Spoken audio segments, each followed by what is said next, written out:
everyone, and welcome back to Miss Krumholz's art class. We are continuing our surrealism illustration, and we should have already drawn out that composition, added our details using those photo references. They could either be a print, working from life, or something that maybe you've saved on a phone or a mechanical device. And today we're going to focus on the shading aspect of our project. This is the very last step. We needed to have our photo references available. My tip was to make sure that your photos, whatever they were in black and white, because we are shading in black and white. And also, you were using that thumbnail sketch as a reference when we drew. So reiterating what the assignment was, here is my surreal illustration, and I was juxtaposing or putting together any 3 to 5 objects. So here are my objects. I have my ant, my hand, my tree, and my eye. So I'm using 4 objects. So I am juxtaposing them, meaning putting them together in an interesting way. I have, the tree not only next to the hand, but growing out of the hand. The eye is part of the tree. The scale is, or the size is adjusted to make something impossible. So for example, the ant, which normally would be small, is abnormally large. A tree, which is normally large, is abnormally small.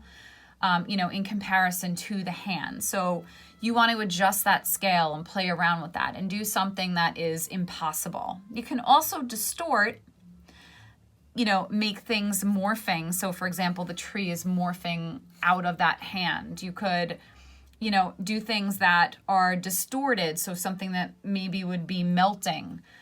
These are all options. And for things that you're distorting, you're using your imagination for what that would look like. So as far as shading, once we have all our details, I am going to use my photo references the same way that I have for all the assignments prior to this. What you want to do is start with one object, and we're using a wooden pencil or no mechanical pencils or a shading pencil, and you have your image alongside your photo, and you are adjusting your pressure, working on a flat surface. Again, as far as composition, please make sure that you go past your border in several areas. It really draws the viewer's eye in. And compositionally working large, okay? Because you don't want that negative space. So now that this is going past the border, I'm sort of just going over that.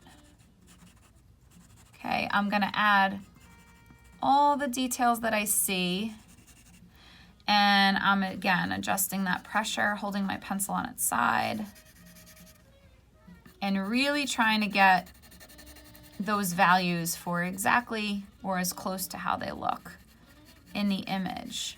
So that's what those photo references are for. They're a really important part of the process in getting it to look realistic, especially as far as the textures go.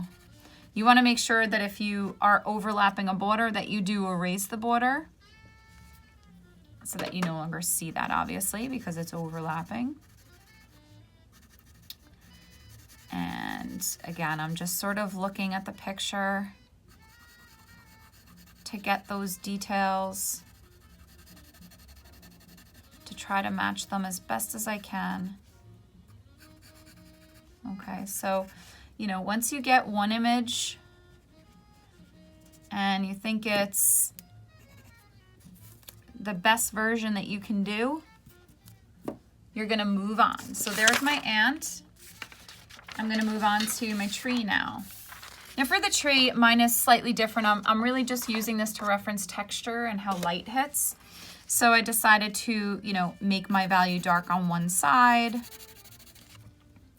I had to use my imagination for where the tree turns into the hand, because we don't really know what that looks like, because again, we're kind of making the impossible happen. So I'm using my imagination, but what I'm gonna do is look at the bottom of the tree, and I'm just gonna kind of create like a gradient effect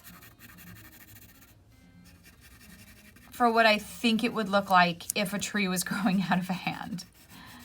So in part, if you are using distortion or morphing as a method, then yes, we're using our imaginations for parts of that. And then as far as the branches go, I was just sort of referencing how the light hits it. And, again, I'm working super fast. You guys will work much slower than I am, really getting those details in there. The more time that you're putting into this, the more it really starts to come to life. And I'm going to go to my eye.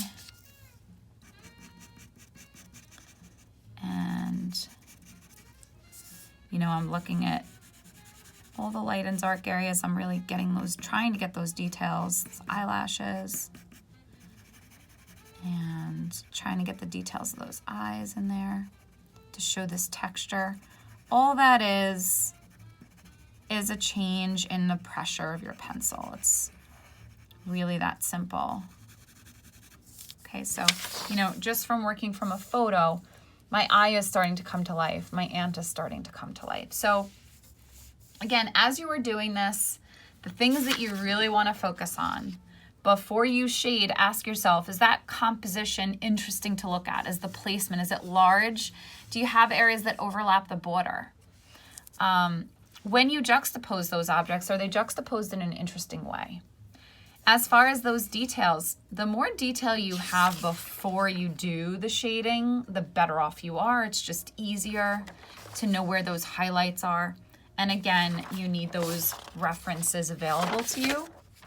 And then you are ready to go into that shading. And then the things that I'm really looking for, if you look on the rubric, are the smoothness in the shading. Again, we're not using our finger, we're using a wooden pencil or a shading pencil. A 2B would work great, a 4B even. And working on a flat surface, holding your pencil sideways, all the things that we've discussed. And then also as far as do you have those 5 values? Do you have those level 1 highlights and those level 5 darks? So good luck, guys, and I can't wait to see what you come up with. Have fun.